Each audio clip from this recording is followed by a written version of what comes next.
Audio Jungle.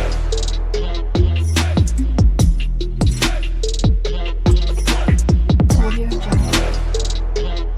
Hello friends, স্বাগত জানাই drawing ক্লাসে ডে 1। আজ থেকে শুরু হবে আমাদের ড্রয়িং চ্যালেঞ্জ, যেখানে আমরা শিখব কিভাবে পেন্সিল ধরতে হয়, কিভাবে স্ট্রোক দিতে হয়, কিভাবে শুরু থেকে ড্রয়িং শিখতে হয়। একদম বেসিক থেকে আমরা ড্রয়িং শিখব। শেখার জন্য বেসিক ফান্ডামেন্টাল জানতে হয়। ড্রয়িংয়ের বেসিক ফান্ডামেন্টালগুলো জানলে তবেই অ্যাডভান্স লেভেলে কাজ করা যাবে। যে কোনো কঠিন সাবজেক্টে ড্র করা সহজ হয়ে ওঠে। যেভাবে কবিতা লিখতে হলে অক্ষর জানতে হবে, এবিসিডি জানতে হবে। যদি এবিসিডি জানা না থাকে তাহলে কবিতা কিভাবে তৈরি হবে। ড্রয়িং এর ক্ষেত্রে ঠিক সেরকমই ড্রয়িং বানানোর জন্য বেসিক জানতে হবে, কিভাবে পেন্সিল ধরতে হয়, কিভাবে লাইন টানতে হয়, কি কি প্র্যাকটিস করতে হয়, কিভাবে প্র্যাকটিস করলে আমাদের খুব তাড়াতাড়ি ড্রয়িং ইমপ্রুভ হবে। তো সবার প্রথমে আমরা দেখে নিই ম্যাটেরিয়ালস নিয়ে। ম্যাটেরিয়ালস কিছু লাগবে না, শুধু নর্মাল পেন্সিল আর নর্মাল পেপার আর ইরেজার আর শার্পনার, এগুলো দিয়েই হয়ে যাবে। সবার প্রথমে আমাদের হাতে কন্ট্রোল আনতে হবে, বেশি করে লাইন প্র্যাকটিস করতে হবে। একটা লাইনের সাহায্যেই পুরো ড্রয়িং তৈরি হয়। লাইন টানার সময় খেয়াল রাখতে হবে লাইনটা যেন থেমে থেমে না হয়, এক টানে লাইন টানতে হবে। থেমে থেমে লাইন টানলে লাইনের ফ্লো আসে না, তাই কনফিডেন্টলি লাইন টানতে হবে। লাইনের মধ্যে থেকেই বোঝা যাবে সেটা কিরকম হতে পারে। শুরুতে আনকমফোর্টেবল লাগতে পারে, কিন্তু যত বেশি প্র্যাকটিস করবে ধীরে ধীরে সেটা সহজ হয়ে যাবে। আর পেন্সিলটা যাতে একটু উপরে হয়, একেবারে কাছাকাছি যাতে না হয়, হাতটা যাতে পেপারের মধ্যে চিপকে না যায়। হাতটা একেবারে ফ্লোলি রাখতে হবে, পুরো হাতটাকে মুভ করতে হবে।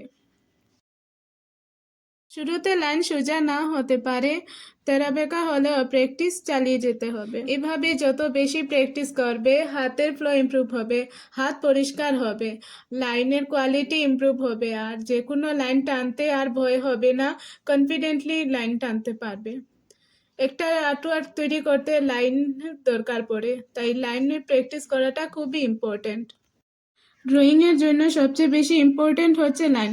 লাইন যদি ঠিকঠাকভাবে না হয়, লাইনটা যদি পরিষ্কার না হয়, তাহলে পুরো ড্রয়িংটাও ঠিকঠাক হবে না। আর সব দিক থেকে লাইন টানার প্র্যাকটিস করতে হবে। যদি এক দিক থেকে লাইন টানো আর অন্য দিক থেকে লাইন প্র্যাকটিস না করো, তাহলে যখন প্রয়োজন পড়বে অন্য সাইড থেকে লাইন টানার, তখন সেটা করতে প্রবলেম হবে। তাই সব দিক থেকে লাইনের প্র্যাকটিস করো। তোমরা এখানে দেখতেই পাচ্ছ, প্রথমে আমি হরিজন্টাল লাইনে প্র্যাকটিস করেছি, এখন ভার্টিক্যাল লাইনে প্র্যাকটিস করছি। এভাবে সব দিক থেকে লাইন। তো ভিডিওটি স্কিপ না করে শেষ পর্যন্ত দেখতে থাকো।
তোমরা এভাবেই প্র্যাকটিস করো আর প্রতিদিন প্র্যাকটিস করো, ডেইলি আধা ঘন্টা বা 1 ঘন্টা এভাবে প্র্যাকটিস করলে খুব তাড়াতাড়ি আর্টে ইমপ্রুভ হবে আর ড্রয়িং খুব তাড়াতাড়ি শিখতে পারবে যদি একটু সময় দাও।